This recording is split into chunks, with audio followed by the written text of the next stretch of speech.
You know that moment. You're staring at your inbox. Your manager just dropped another last-minute task on you, and you think, that's it. I'm done. I can't do this anymore. If you've ever fantasized about quitting your job in a blaze of glory, you're not alone. In fact, studies show that more than half of professionals think about quitting at least once a week. But here's the problem. Quitting on impulse can create bigger regrets than staying a little longer. And staying too long in the wrong place can drain your energy, your confidence, and even your health. So today in the work chat, we're talking about the middle ground. What do you actually do when you're super frustrated with work and ready to quit? How do you motivate yourself to keep going? And when is it really time to move on? By the end of this episode, you'll have a framework that helps you navigate those tough themes. Should I stay or should I go? Moments with clarity and without self-sabotage. Let's dive in.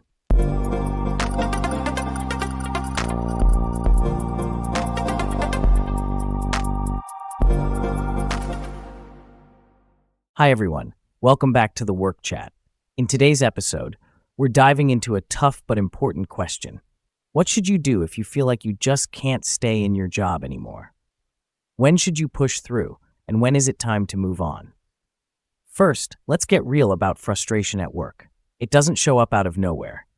Frustration is usually the final signal that something deeper is off. Maybe you're underappreciated.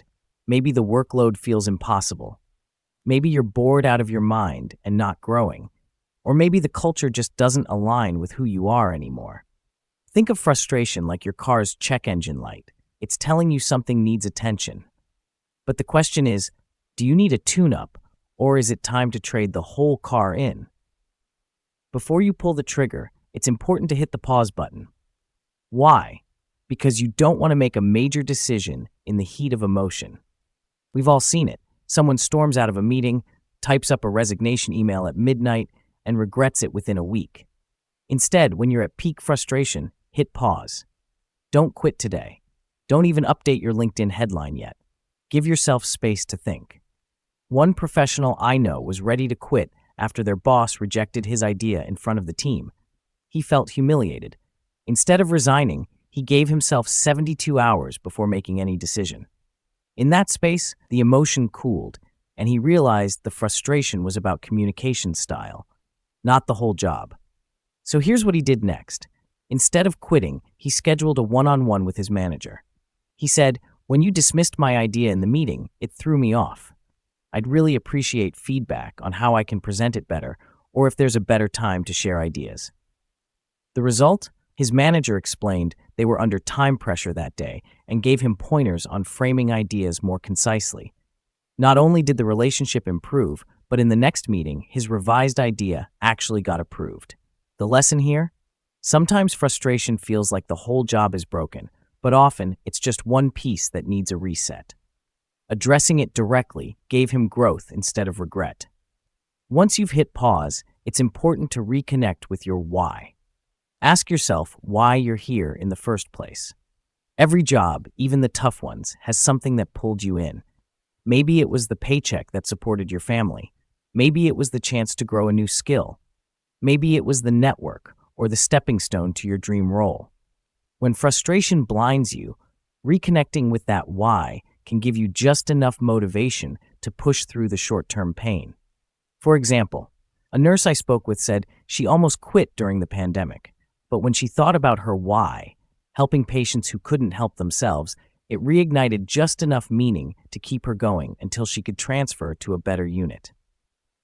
Understandably, not all frustration is created equal.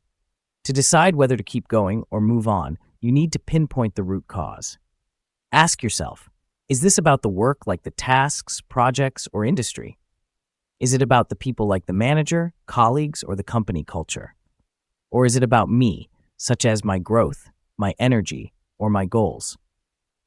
For example, if you're frustrated because of endless busy work, the real issue might be inefficiency or confusing priorities. That's fixable. But if you're frustrated because your manager doesn't respect boundaries, that might be cultural and harder to change. When you know the root, you can act strategically instead of emotionally. Now, let's talk about how do you shift from frustration to action. Here's where the story changes. Instead of sitting in the frustration, you have the power to flip it into action. If the root is workload, ask, what's one thing I can delegate, automate, or renegotiate? If the root is boredom, ask, what project could I volunteer for to stretch myself? If the root is lack of recognition, ask, how can I track and share my wins more consistently? For example, I know one employee who hated their job because it felt repetitive. Instead of quitting immediately, they proposed a new system that cut down manual work by 30%. That not only fixed their frustration, it also got them recognized by leadership. Sometimes, the fastest way to ease frustration isn't to leave, it's to change how you approach the situation. But let's be honest, not every job is worth saving. There are real signals that it's time to move on. You've tried to make changes, but nothing improves. The culture is toxic, and leadership doesn't care. The work no longer aligns with your values or future goals.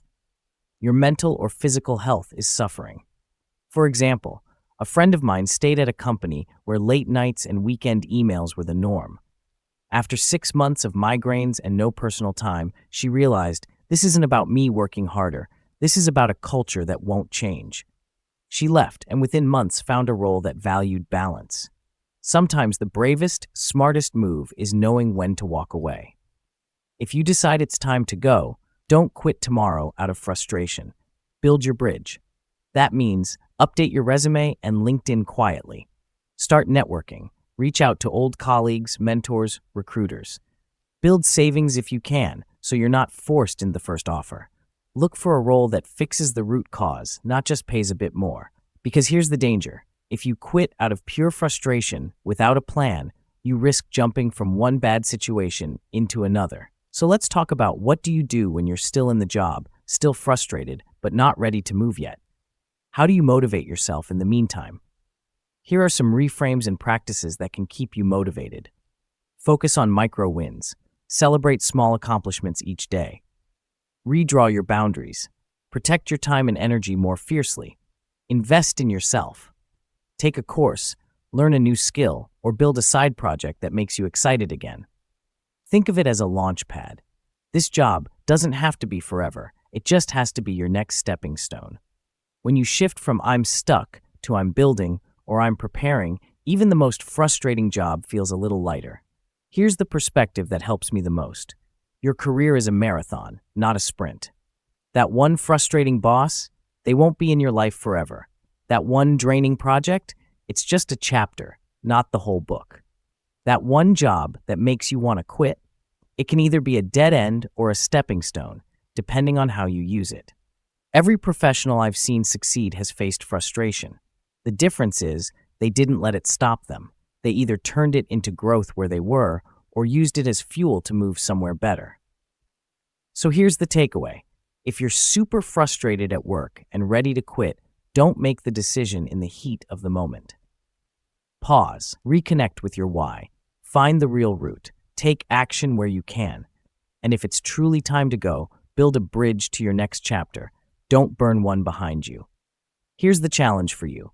The next time frustration hits, instead of saying, I'm done, ask yourself, what's this frustration trying to tell me? That one question can change your entire career path. If this episode gave you clarity or motivation, hit like and subscribe to the Work Chat for more workplace tips, leadership strategies, and career growth insights. And let's hear from you. What's the most frustrating moment you've had at work? And what did you do about it? Share in the comments. You might inspire someone else who's going through it right now. Thanks for tuning in. And remember, frustration is temporary.